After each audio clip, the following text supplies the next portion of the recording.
हाय, hello, नमस्कार. मी काजल तुम्हा सगळ्यांचं परत एकदा आपल्या आजच्या व्हिडिओमध्ये अगदी मनापासून स्वागत करते. खूप दिवसापासून मला हा व्हिडिओ टाकायचा होता खरं तर आणि माझ्या खूप साऱ्या अनुभव आहेत. म्हणजे खूप दिवस झालं मी तुम्हाला माझा बिझनेसचा अनुभव शेअर केलेला नाहीये. तोही आणि माझं गुड्यांचा जे काही माझा फायदा-तोटा झाला ना, तर ते मला बऱ्याच दिवसापासून सांगायचं होतं तुम्हाला. कारण असं एखादा माझा प्रॉपर सेटअप नाहीये, की बाबा ह्या महिन्यात म्हणजे मी ड्रेसचं वगैरे हे सगळ्या गोष्टी तुम्हाला नाही सांगत. पण मला अशा छोट्या-छोट्या गोष्टी तुम्हाला सांगाव्याशा वाटतायत. म्हणजे हे गुड्यांचं एक मला तुम्हाला सांगावसं वाटलं मनापासून. मागच्या वर्षी मी तुम्हाला ना माझं गुड्यांचं जे काही फायदा-तोटा होता सगळं सांगितलं होतं. मला वाटतंय मी मागच्या वर्षी 40 गुड्या शिवल्या होत्या आणि त्याच्यातून मला काहीतरी फक्त 2,500-3,000 असंच काहीतरी सेव्हिंग झाला होता, फायदा झाला होता. मग जर तुम्ही मागच्या वर्षीचा व्हिडिओ बघितला ना, तुमच्या लक्षात येईल आणि यावेळेस सुद्धा मी तसंच काहीतरी तुम्हाला सांगणार आहे. पण मग त्याच्या आधी मी तुम्हाला एक सांगते. तर बऱ्याच जणी मला कॉल करतात आता बरं का, आता सारंग लाईव्ह आपण घेतो, हे घेतो, ते घेतो त्याच्यामुळे बऱ्याच जणी कॉल करतात आणि त्यांना मी सांगितलं ना, की मी गुजरातला राहते. तर खूप जणी आहेत ना, त्या टाळतात हे करायला, ऑर्डर द्यायला. त्यावेळेस मग मी काय करते आता बरेच जण मला म्हणतात कसे काय ऑर्डर मिळवते, तर मी त्यांच्याशी कधीच असं बोलत नाही. मी बोलते, की "एक 2-3 दिवस तुम्ही माझं स्टेटस बघा, म्हणजे माझं WhatsAppचं स्टेटस बघा. तुम्हाला तिथं सगळं समजेल. माझा ॲड्रेस असतो फॉर्ममध्ये वरती 2 मध्ये कस्टमरचा ॲड्रेस असतो. कस्टमरने पार्सल ओपन करण्यापासून ते दाखवण्यापर्यंत सगळे व्हिडिओ असतात आणि जे की डेलीच आपले भरपूर सारे स्टेटस लागले जातात. रोजच आपल्या कस्टमर ते आहेत ना, आपल्याला व्हिडिओ पाठवत राहतात ड्रेसचे वगैरे ह्याचे त्याचे आणि ते तुम्ही 2-3 दिवस जर बघितले, तर तुम्हाला माझ्यावरती विश्वास होणार आहे 100% आणि लगेच तुम्ही ऑर्डर टाकणार. मी त्यांना सांगते. मग ते तसंच फॉलो करतात आणि नंतर माझ्यावर विश्वास झाला ना, म्हणजे ऑर्डर टाकतात. कधी ना-णू करत नाही. नाहीतर असं होतं ना, की बाबा आता ऑनलाईन आहे, मग पैसे पाठवायचे आहेत आपल्याला, सी पण नाहीये. मग पैसे डायरेक्ट पाठवायचे, तर कसे पाठवायचे भीती वाटते आणि मी तुम्हाला सांगेन, की ऑनलाईन ना दिखाव्यावरती बिलकुल जाऊ नका. माझा स्वतःचा अनुभव सांगते, पर्सनल अनुभव अनुभव सांगते मी तुम्हाला. मी सुद्धा ना असंच की बाबा इकडे स्वस्त भेटतंय, मग चला आपण पटकन ऑर्डर करून टाकूया. असं मी खूपदा केलंय आणि तिथं आपला खूप नुकसानही होतं. तर असं तुम्ही काहीच करू नका. खरं सांगते तुम्हाला. माझ्याकडेच बघा आता मी सुद्धा आता मला हा व्हिडिओ बनवायचा होता खूप दिवसांपासून, तर मी जशी आहे तशीच उठून येऊन हा व्हिडिओ बनवते. नाही कोणता दिखावा ना साधी मी तोंडही धुतलेलं नाही ना केस विचारेल, काही नाही. जसंच्या तसं मी तुम्हाला इथं शेअर करायला आले. जिथं दिखावा असतो की नाही खूप जास्त हे करून दाखवतात ना, तर तिथं बिलकुल जायचं नाही. माझं एक पर्सनल मत आहे. बाकी ज्याचे त्याचे पर्सनल लाईफ असते, ज्याचं त्याचं मत जे आहे ते तसं जसं वागायचं तसं वागू शकतात. पण मी एक तुम्हाला सांगते, की बिलकुल नादी लागू नका. कारण थोड्याच दिवसामध्ये मीही तुम्हाला हे सगळं शेअर करणार आहे, की खूप मोठ्या अशा गोष्टी आहेत ज्या झालेल्या आहेत आणि बऱ्याचशा ताई मला कॉल करतात, की आम्ही इकडून असं ऑर्डर केलं आणि आमचं ते आलंच नाही आणि असं झालं आणि मग कसा विश्वास ठेवावा तुमच्यावरती वगैरे. तर असं बोलतात. मग तिथं आपण समजावून सांगणं गरजेचं असतं आणि मग आपल्याला ते ऑर्डर देतात. नाहीतर असंच नाही तुमच्या मनाने बघा किंवा हे ते असं जर टोलवाटोली केली ना, तर ते आपल्याला ऑर्डर देणारच नाही. त्यांचा विश्वास कसाही करायचा नाही याकडे लक्ष द्यायचं. आणि मी असं स्पष्ट सांगते, कारण मी अदर स्टेटला राहते. तर आता महाराष्ट्रात तुम्ही जर काही बुकिंग केलं, तर तुम्हाला 3-4 दिवसातलं 5-6 दिवसात मिळून जाईल. पण माझं पार्सल तुम्हाला कधी-कधी 7-8 दिवस, कधी 10 दिवसही लागतात. कारण हे जिल्हाच बदलतोय. त्याच्यामुळे मग इथून मुंबईपर्यंतच पार्सल जायला 2 दिवस लागतात आणि तिथून पुढे मग महाराष्ट्रात पटकन जाऊन जातात, कुठेही असू द्यात. तर या अशा गोष्टी होतात. त्याच्यामुळे मग मी त्यांना आधी सांगत असते. हे समजावून सांगणं तितकंच गरजेचं असतं आणि मी ऑर्डर म्हणजे बाहेर राहते दुसऱ्या राज्यात. त्याच्यामुळे माझ्या कितीतरी ऑर्डर माघारी जातात. म्हणजे मला हे देतच नाहीत. कारण की बाहेर राहते, मग फ्रॉड असेल का? असा एक विचार येतोच माणसाच्या मनात आणि मीही ते मान्य करते. कारण ऑनलाईनचा जमाना आहे. विश्वासाचा तर अजिबातच नाहीये. त्यामुळे आणि यामुळे माझ्या ना बऱ्याचशा ऑर्डर जातात. पण ठीक आहे, तरीही मला भरपूर ऑर्डर असतात. म्हणजे काही जरी गेल्या थोड्याफार तरी जे मला विश्वास आहेत किंवा जे आता रेग्युलर कस्टमर झाले तर तर ते तर कुठंच जाणार नाही आणि एकदा का आपली वस्तू त्यांना आवडली किंवा एकदा त्यांना अनुभव झाला, की बाबा नाही हिला आपण बिनधास्तपणे पैसे पे करू शकतो. कितीतरी बायका तुम्हाला सांगू, की त्या 7, 8, 10 अशा साड्या माझ्याकडून घेतात. खूप जण घेतात. तर चला विषय बाजूला ठेवूया. माझं एकच म्हणणं आहे, की तुम्हाला कोणतंही करायचं असेल तर तुम्हाला आधी कस्टमरचा विश्वास जिंकावा लागतो. तर यावेळेसचं जे गुड्याचं कलेक्शन होतं ना, त्याविषयी मी तुम्हाला सांगणार आहे. मागच्या वेळी मी काय केलं तुम्हाला सांगते, की माझा नवीनच सुरुवात होती. मला वाटते जानेवारी, फेब्रुवारीलाच मी सुरुवात केली होती. त्यामुळे मला इतका अनुभव नव्हता. गुड्यांचा. पण तरीही मला 40 गुड्या माझ्या सेल झाल्या होत्या आणि त्याचं मी इन्कमही तुम्हाला सांगितलेलं आहे, की जे मला खूप जास्त तोट्यामध्ये गेलं होतं. अ, कमी झालं होतं म्हणजे असं झालं होतं आणि त्यावेळेस माझी पॅकिंग वगैरे अशा काहीच गोष्टी म्हणजे काहीच नव्हतं. त्याच्यामुळे मला त्याचं एवढं काही वाटलंच नाही. पण यावेळेस मी सगळंच माझं आता प्रॉपर प्रोफेशनल राहतं म्हणजे पॅकिंग माझी व्यवस्थित राहते. सगळ्याच गोष्टी मी व्यवस्थित करते आणि त्याच्यामुळे मग आता ह्यावेळेस मी तुम्हाला माझा अनुभव सांगते. मागच्या वेळी काय झालं टाईम भेटला नाही म्हणून मी यावेळेस थोडंसं आधीच चालू केलं. म्हटलं चला आपण 1-1.5 महिना आधीच चालू करूया म्हणून 1.5 महिना मी आधी गुड्यांचं चालू केलं. पण ऑर्डर मी सांगते प्री बुकिंग करून ठेवा. घरात जरी आता ड्रेस तुम्हाला लग्नासाठी पाहिजे, लग्न 4 तारखेला आहे. तुमचं जर आधीच 10-12 दिवस जर पार्सल घरात आलं तर काय बिघडतं? काहीच नाही, कपाटात राहील ना शाबू ड्रेस. पण नाही बायका काय करतात, की नाही ऐन टाईमावरती भेटलं पाहिजे. मग म्हणजे लग्नाच्या 2 दिवसच आधी आपल्याला ड्रेस भेटला पाहिजे, ह्या हिशोबावरती ऑर्डर टाकतात आणि मग मीही नाहीच म्हणते डायरेक्ट तोंडावरती. ऑप्शन नाही ना, मी आधीच तर बाहेर राहते, माझं पार्सल कुठे अडकतं, असंही होतं ना कधी-कधी एवढा लांबचा पल्ला असतो त्याच्यामुळे. तर मीही असं बोलते मग. आणि असंच यावेळेसही झालं आणि संक्रांतीलाही तसंच झालं, गुढीपाडव्यालाही तसंच झालं. म्हणजे अगदी तोंडावर ऐन मोका आला नाही, 7-8 दिवस राहिले, की बायका लगेच मला पाहिजे, मला पाहिजे, मला पाहिजे करतात आणि यावेळेस माझी एकही गुढी म्हणजे शिल्लक राहिली नाही. मागच्या वेळी नव्हत्या राहिल्या, काहीच नव्हतं राहिलं. पण मला कलेक्शनच तर करता आलं नव्हतं जास्त क्वांटिटीमध्ये. उलटं मागच्या वर्षी तर खूप जास्त मला म्हणजे विचार नव्हती.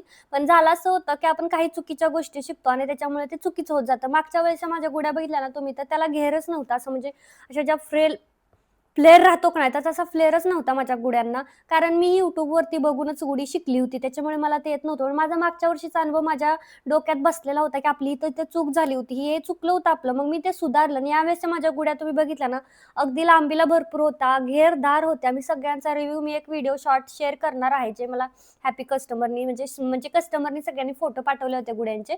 तर ते मी एखाद्या ह्याच्यामध्ये तुम्हाला शेअर करेनच एखाद्या व्हिडिओमध्ये. इतका छान माझा फ्लेअर होता गुड्यांचा. खूप भारी अशा गुड्या दिसत होत्या यावर्षीच्या. तर मी तुम्हाला सांगते मी टोटल किती गुड्या शिवल्या होत्या आणि माझा किती फायदा तोटा झाला होता. मागच्या वर्षी माझा तोटा जास्ती झाला असं म्हणणार नाही. कारण गुढी शिवायला एक ना 20 मिनिटं लय झाली. 20 मिनिटाचे जरी आपल्याला मला असं वाटतंय की ₹100 जरी आपल्याला भेटले गुढी शिवण्याचे तरी खूप आहे. आता त्याच्यामध्ये होत असं की कटिंग करण्यापासून ते धागा लावा मॅचिंग, ती गुढी शिवा, तिला इस्त्री 100दा इस्त्री करा, परत ते पॅक करा, परत ते पार्सल द्यायला पोस्टात जावा. हा खूप त्रास आहे. तर त्या मानाने मला वाटतं ₹100 ठीक होते. म्हणजे ते ₹100 ठीक होते. आपल्याला काही एवढा वेळ लागत नव्हता. 20 मिनिटाचे ₹100 कमाई खूप झाली. आणि कधी-कधी असं नाही की कटिंग केल्यापासून स्टिचिंगपर्यंत म्हटलं ना, तर 20-25 मिनिटं जातच होते एका गुढीला. कितीही माझं तर स्पीड खूपच आहे. पण कितीही स्पीड असू द्या, तरी 20 मिनिटं कमीत कमी लागतात.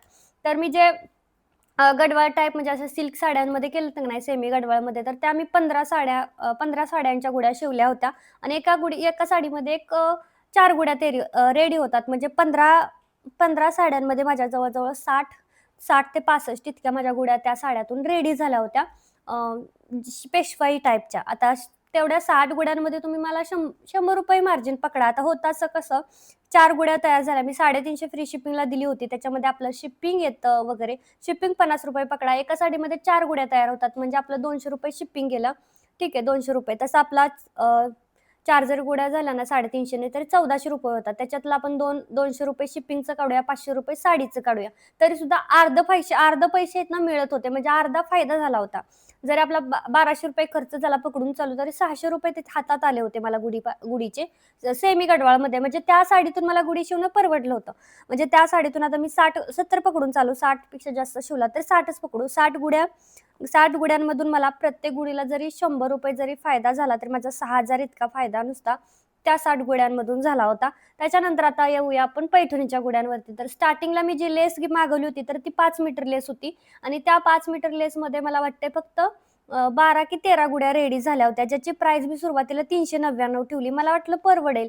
पण मी हिशोब काढायला चुकले आणि पहिल्या 2-3 गुड्या मी 399 नी विकल्या. पण नंतर मी विचार केला, की "अरे, हे तर चुकतंय, हे नाही होणार आहे." कारण मी पहिल्यांदा थोड्याशीच लेस कट केली आणि थोड्या गुड्या शिवल्या. मला असा अंदाज होता. तर त्यांनी काय सांगितलेलं, ज्यांनी लेस विकली त्यांनी सांगितलं, की एका मीटरमध्ये 7 लाईनी येतात हां. एका मीटरमध्ये नाही त्यांच्या 5 लाईनी होत्या. आधी सुरुवातीला मी ज्यांच्याकडून घेतली होती त्यांची एका मीटरमध्ये 5 लाईनी होत्या. मग मला असं वाटलं, की एका मीटरमध्ये 5 लाईनी आहेत, तर म्हणजे लांब आहे ना 5 मीटर म्हणजे भरपूर लांबचा पल्ला झाला. लांब अशी लेस आहे. तर एका मीटरमध्ये म्हणजे एका लांब अशा 5 मीटरच्या पट्टीमध्ये आपण 3 गुड्या पकडल्या, ॲडजस्ट करून जर 3 लावल्या, तरी मला असं वाटत होतं बऱ्यापैकी गुड्या होतील. म्हणजे 20-25 तरी गुड्या होतील. पण तसं झालं नाही. ती लेस खूप जास्त कमी पडत होती आणि मी घेरही दिला होता यावेळेस ड्रेसला गुड्यांना तुम्ही बघितलं असेल भरपूर सारा असा घेर होता, फ्लेअर होता. प्लेट्स खूप होत्या पेशवाईमध्ये. भरपूर प्लेट दिल्या होत्या. अगदी 8, 10, 12 अशा प्लेट आपल्या गुड्यांमध्ये पडत होत्या, ज्या की खूप आवडत होत्या सगळ्यांना. मग पहिल्या 2-4 मी दिल्या, पण त्या 2-4 मधल्या सुद्धा ज्यांना माझी तळमळ कळली त्यांनी परत-परत ₹50 मला सेंड केले, म्हणजे 450 झाले होते. पण काहींनीच केले, काहींनी नाही केले पहिल्यांदाच्या बुकिंग झाल्या होत्या त्यांनी. पण ठीक आहे, ते आपण 450 न पकडूयात. ती जरी गुढी आपण ₹450 ने पकडली, तर ₹27 ची टोटल लेस होती. त्याच्यामध्ये माझ्या फक्त 12 गुड्या तयार झाल्या होत्या. त्याच्यामध्ये शिपिंगही लागलं होतं. ₹27 ची लेस, 12 गुड्याचं शिपिंग जरी पकडलं तर 3 ते 3,200 का समथिंग काहीतरी खर्च झाला होता सगळा आणि माझा त्याच्यातून फायदा तेवढा झाला नव्हता. म्हणजे 12 गुड्याचं बघा 12 12, 12 2 24, 32, 36, 48, 4,000 काहीतरी ₹800 मला समथिंग त्याचा फायदा झाला होता 4,800. पण त्या 4,800 तून आपण ₹3500 काढले तर आपले फक्त हजारोच रुपये झाले. हजारोच रुपये फायदा झाला होता, जे की मला असं वाटलं की कमी झालाय. म्हणजे प्रत्येक गुढी मागे मला ₹100 मिळाले नव्हते. अगदी ₹50-60 असे मिळाले होते. पण ठीक आहे, मी ते सोडून दिले. मी नंतर ते केलं नाही. त्या 12च सेल केल्या. म्हणजे त्या माझ्या एक 12च गुड्या होत्या. त्याच्यानंतर मग मी काही खणाच्या गुड्या केल्या होत्या. मला वाटतं खणाच्या मी 8 केल्या होत्या. 8 नाही 8, 10 ते 12 केल्या असतील खणाच्या झिगझॅगवाल्या म्हणजे पेशवाईवाल्या. सिंगल लेयरवाल्या मी खणाच्या 6 की 7 केल्या होत्या. त्याही सेल झाल्या होत्या. त्याची प्राईस मी कमी ठेवली होती. 299 वाली होती आणि खणाच्या पेशवाईची सुद्धा कमीच होती, 299 होती. पण ते परवडत होतं कारण ₹100 चा खणाचा कपडा जात होता त्याच्यामुळे 50 आपण कुरिअर पकडलं तर ₹150 खर्च निघत होता. वरचे ₹150 मला फायदा होत होता त्याच्यामागे. मग मला त्याच्यामध्ये परवडलं होतं. परवडलं कशात नाही तर ती लेसवाली जी होती ना त्याच्यामध्ये. अशा टोटल सगळ्या मिळून ना मी 140 गुड्या यावेळेस सेल केल्या होत्या, ज्या की मागच्या वर्षी मी फक्त 40 गुड्या सेल केल्या होत्या.